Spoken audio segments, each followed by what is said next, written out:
What's going on, everybody? In today's video, we got something different. We are checking out how Jinjer TATIANA Schmaluk learned to scream. Yeah, I'm excited. Crazy. Alright, so if you're new here, please subscribe. Check out my videos. I got all kinds of videos. I got reaction videos, 9 a.m. and we do one at 4 p.m. every day. I got bass play-alongs, live performances, bands, musician tips, all kinds of videos. Definitely check it out. In the description below, Amazon affiliate links to Jinjer vinyl and all other kinds of things. Definitely check out the description down there. Alright, so I know that people have tried to explain to us in the comments like how she learned how to scream, because to me the first question that you always ask after listening to Pisces for the first time is, how the heck does she do that? How, what? This hopefully will tell us how, shed some light on what's going on, how she is able to do this, how she developed it, all whatever it is. I'm excited. I'm excited because I think it's like an interview, right? I guess, yeah. Yeah, so I like that type of thing because you get to know the artist a little more, you know? So. Cool. Well, alright, let's check it out. How Jinjer TATIANA Schmaluk, if that's how you say her last name, learned to scream. Bam. We're going to be talking about how you learned to scream today. So I got to know, what was the first time you ever heard an extreme metal vocal? Ooh, I won't tell you because I really don't remember the first time that I heard this kind of like vocals, like this technique. But surely I remember when I heard a woman back into 2003 maybe, or 2 or 1. I don't remember really. When I remember I was 15 or 16 and I first heard OTEP band. Okay. Like my friend showed me their music and stuff, and I was like, oh my god, well, I like this dude's attitude, you know. And my friend just was like, no, Tati, it's a girl. I was like, shit, are you seriously? Are you serious? And I was like, yeah, that's what I want to do. So what was it like for you attempting your first ever scream? Well, after that like moment, I heard OTEP screaming, and couple more women, you know, and I was like, all right, well, let's try. It seems like it's easy. But and then it was winter, and it was, I remember, 8 p.m. and it was like 15 degrees below zero, and me and that friend who showed me OTEP, we went to the outskirts, and I started just screaming at cars that were passing by. I practiced one song. It was Dig by Mudvayne.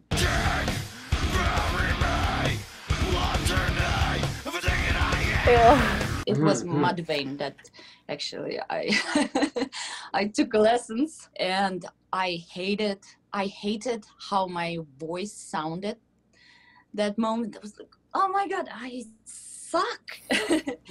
And yeah, and I was a little bit confused, not a little bit, I was confused and disappointed with myself. I was like, dude, well, I was wrong. It's not that easy. It's not that easy.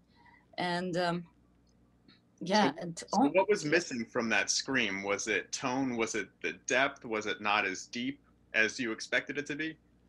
Everything. Basically, well, it felt like I was doing it right, like, you know, basically screaming, like you open up your throat, you know, or whatever. I still don't know how it works. And but it was like really shitty. Well, you probably heard how like women or girls try to do this for the first time. It's like like something like this, you know, like absolutely no technique at all. And that sucked, yeah. So then I realized, when after like a million of like rehearsals, you know, practicing in the rehearsal room, in practice room with the band, then how I realized that it works this way. You have to do it with musicians, not in front of a mirror. And also, yeah, when it was not that cold. Oh no, when it was really like colder than 15 degrees below zero. Well, I stayed at home. I actually cut classes in my university, and I stayed at home and screamed in a pillow. You did class or practice. You sometimes can tell that, oh, it's a woman screaming, and that's what I didn't want to hear about myself, you know. I tried to imitate more male version of screaming and growling. Now, when you were first practicing doing the rehearsals, screaming into a pillow, what was the reaction from your family that you were making all these insane noises? Luckily, my parents worked all week through, you know, and I was home alone the whole time until till 3 p.m. when my father used to come back from work. So that's why I didn't go to my university or institute. So I missed some classes just to do that, to practice, you know. They would probably think that I'm like possessed. You mentioned that you practiced in rehearsals. Was Jinjer the first band that you were practicing with, or did you have another band before that where you were really trying all these techniques out? Yeah, basically I had, before Jinjer, I had like 8 bands. And some of them, like I had 4 bands at the same time where I sang. There were like punk rock, ska, reggae, funk, trashcore, and yeah, the whole package. And the first band that I tried, but I failed, and I actually tried to imitate Sandra Nasic from Guano Apes, if you heard of that band. Miles away from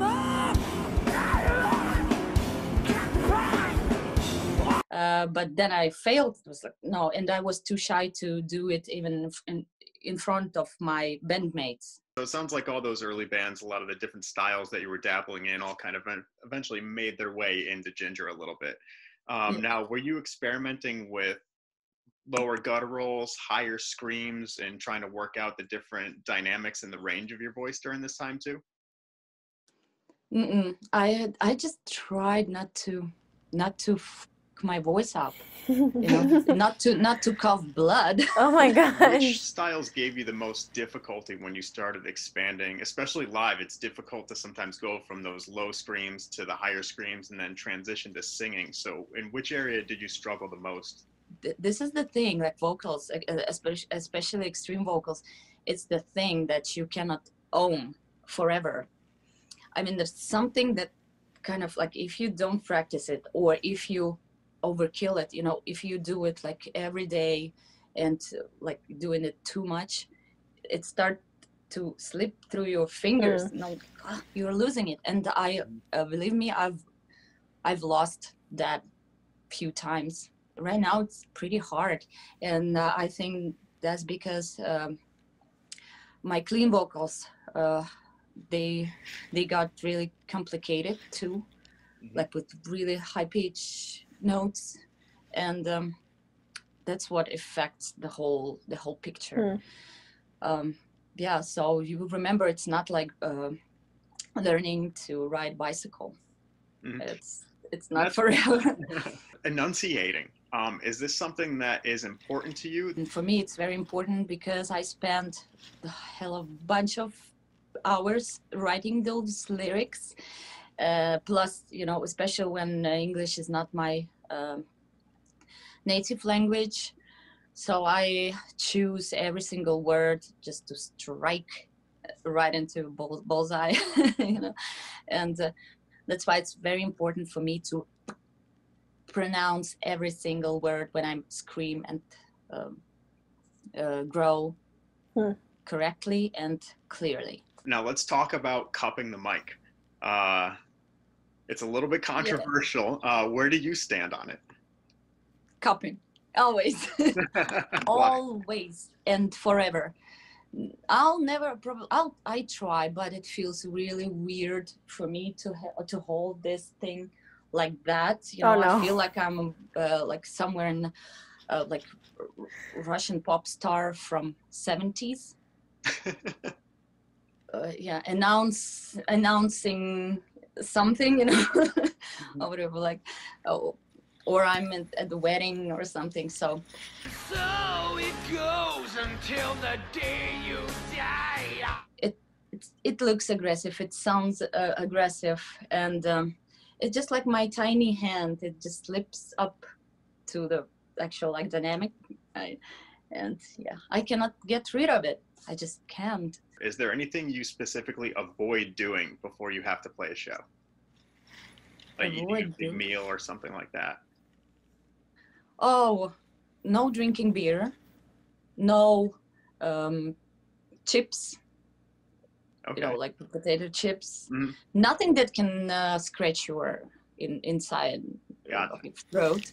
Yeah, and beer because you don't want to burp all the time in the middle of the word of a word, and yeah, and I really avoid sleeping right before the show. Are there any pre-show rituals or certain things that you need to have before you play a show for your voice?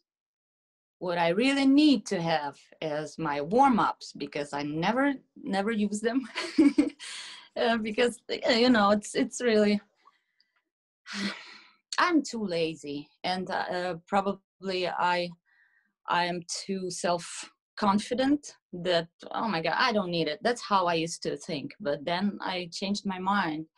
I try not to talk after shows and before shows, and I skip sound checks. Sometimes when I feel like, you guys, I need to say that. And also, I got, like, when I was in the US, like recently, I found, like in some drugstore, I found a spray, like singer's spray for vocalists. Have you heard of that? It's like non-alcohol. Yeah, there's all kinds of things that vocalists do. You know what? It really helped. Different things. Really helped. Like I used that before, like recording there's sprays and covers, and during our practicing and stuff. Yeah, it really helped. So I'd probably use. I really want to give it a try during tours. Now, what about going on tour for the first time? I'm talking not like a week or 2 weeks, but like, you know, a 30-day plus tour. What did you see different in your voice from the beginning of the tour to the end of that tour? Like, I start from hell, because the first day is just like I feel like I'm a baby lamb walking, you know, just was born, and then learning how to walk. And the last day, usually we do like 30 days or even more. Like, I remember there was a tour with like 40 something shows. So the last day is just like I'm old as lamb, ready to die. Okay. Yeah, cool. I thought that the interviewer asked good questions, actually. He did. Yeah. I thought she was going to say that she would drink, like, hot tea to warm up her throat or something. But she's like, no, I just don't have beer or eat chips. I mean, I think all that kind of thing is important, too. Yeah, I mean, there are people that don't eat beforehand. They won't eat before they perform. But I've seen, like, singers do all kinds of, like, drink concoctions, and I think that's even how I heard about that vaporizer thing. Like, there's different, like, things that they use, like different, I'm not a singer, but I've been around a zillion singers and excellent singers. So, you know, just being in the room, basically, I'm like hearing about these things or seeing them, you know, but there's some kind of thing that, I don't know if it's like a vaporizer or something that like opens you up or whatever. Yeah, and I've seen sprays. I guess I was surprised that the spray was in a drugstore. She said she found it in a drugstore. I feel like that's something you would have to like order, a special order online or something. Yeah, I don't know. I don't know. Yeah. No clue. I liked watching that though. Yeah, I it was like cool. hearing her talk. Yeah. Okay, so when's the first time that you screamed? I'm not going to answer that. I'm not going to tell you, but I will tell you because of how she, like, speaks. Yeah. I guess like somebody who has spoke. I don't speak English. Someone who has spoke English from their childhood, they would have said like, "Oh, I can't answer that," you know, or I don't know. But instead, she said, "What did she say?" I'm not going to tell you. Yeah, she said, I'm not telling you. "Yeah, I'm not telling you." But like, you know, us, if we say I'm not telling you, it's like you can't have any information about that, you know, like like thanks, jerk. But you knew what she meant by her demeanor, you know, or like joking around. I'm not telling you, but you know. Or joking. Yeah, I thought that was cool. Yeah, I thought there were lots of good questions. So was this a recent interview? A year ago? Okay, because it gave me like from a year ago. It gave me post-COVID vibes, post-Rona vibes. Oh, okay. Like a Skype call or something. Yeah, because it's like Zoom. Maybe. I don't know. Also, I like that piercing she has right here. I think they call it like a Medusa. It's right here. Should I get one? I don't. Okay, never mind. Shit. I don't know. I don't think so. Also, the other thing is she has like really good skin. Her forehead is so nice. It's so like smooth. And when she lifts, you know, her to make facial expressions, her forehead like stays the same. I'm like, dang, that's nice. What's her skincare routine? You know? Okay. Glad you're here to catch all the good stuff. Shoot. I mean, I don't, you know, I'm not going to pick that kind of stuff out, you know. So. You're not going to notice her forehead. And be like, oh, she has great skin. This, that, and the other. No, I'm not. She does. She has Sorry, I'm not. Nope. Really good skin. I can't believe she used to ditch class to practice that. Yeah, I mean, I'm sure people have ditched class for less. I definitely did. See? Yeah, so, yeah, it was cool. Nice. All right. Great. On to the next one. Thanks for watching. If you're new here, please subscribe. Check out my videos. All kinds of videos. I got reaction videos 9 a.m. and we do one at 4 p.m. every day. I got bass play-alongs, live performances, bands, musician tips, all kinds of videos. Definitely check it out. In the description below, all kinds of things. Definitely check out the description. All kinds of information and things in the description. Check it out down there. Thanks for watching. We'll catch you in the next video. Bye.